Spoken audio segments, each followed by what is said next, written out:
Hola, buenas noches. Esta vez vamos a revisar tres cosas. Primero, vamos a revisar la definición de literatura. En segundo lugar, vamos a revisar las características de los géneros literarios. Y en tercer lugar, vamos a revisar las características de los textos literarios. Pues bien, empecemos con literatura. Literatura es una actividad artística que se caracteriza porque se busca crear belleza usando como medio la palabra. Tenemos muchas formas en las que se expresa un texto literario. Entonces tenemos novelas, cuentos, fábulas, ensayos, poemas y muchos otros tipos más. Pero bueno, la literatura, en tanto que actividad artística, tiene sus propios géneros, o sea, sus propias formas en las que se representa la actividad en cuanto tal.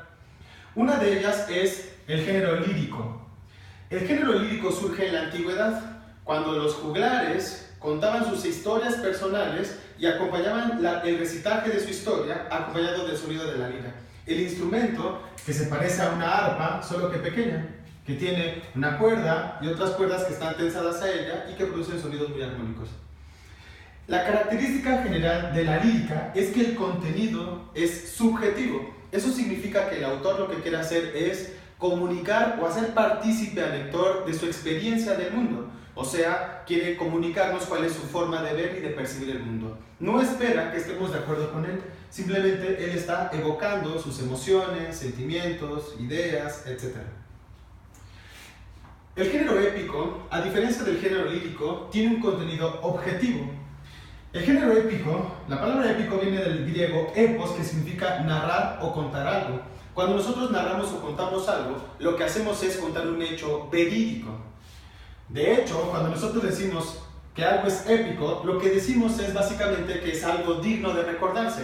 Una batalla épica es una batalla digna de recordarse, una hazaña épica es una hazaña digna de recordarse, y así sucesivamente.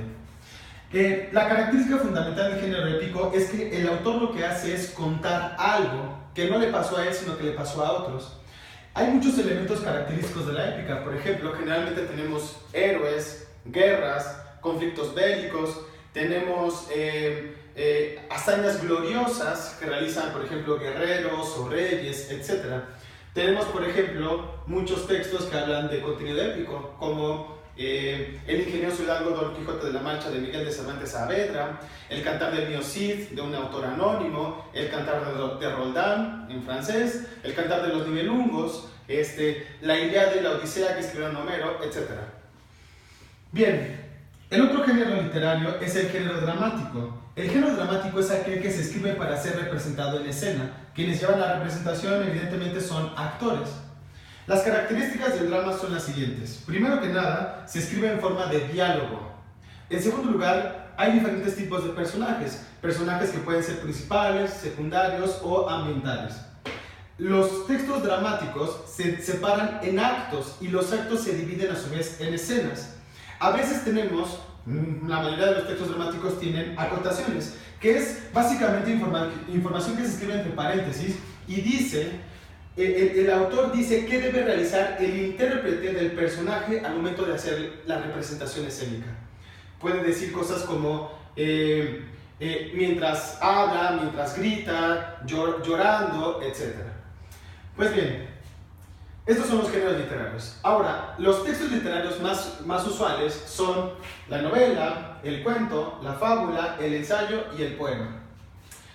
La novela se caracteriza porque es una narración no tan larga, no necesariamente larga, pero lo que sí es que es una historia donde tenemos una historia que se cuenta con lujo de detalle. Hay descripciones detalladas de lugares, de personajes, de acontecimientos, etc. Es algo muy, muy detallado. Puede tener diferentes puntos de clímax, diferentes estructuras discursivas, por ejemplo, puede contarse desde el final hacia el inicio, etc.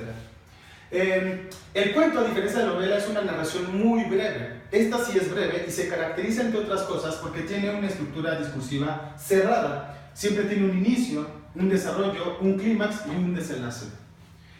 El inicio se caracteriza porque se presentan los personajes y se presenta el conflicto.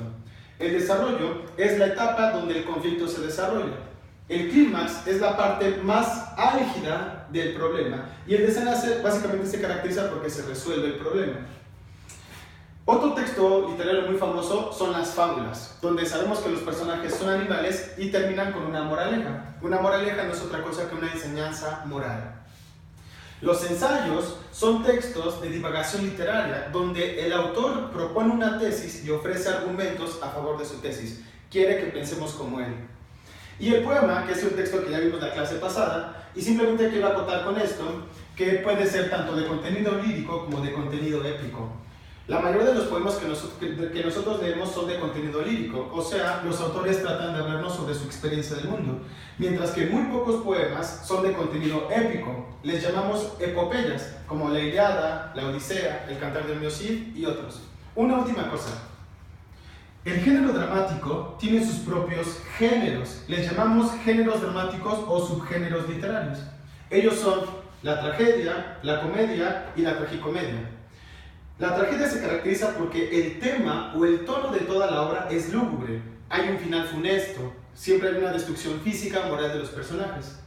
En las comedias el tono es jocoso, de risa. Los personajes son viciosos, gente que viene de los estratos bajos de la sociedad y generalmente el final siempre es feliz o el conflicto se resuelve. Y la tragicomedia conjuga elementos tanto lúgubres como jocosos, o sea, por eso se llama tragicomedia. Hay elementos tanto de alegría como de infelicidad. A este también se le llama drama. Espero que esto les ayude. Buena suerte, buenas noches.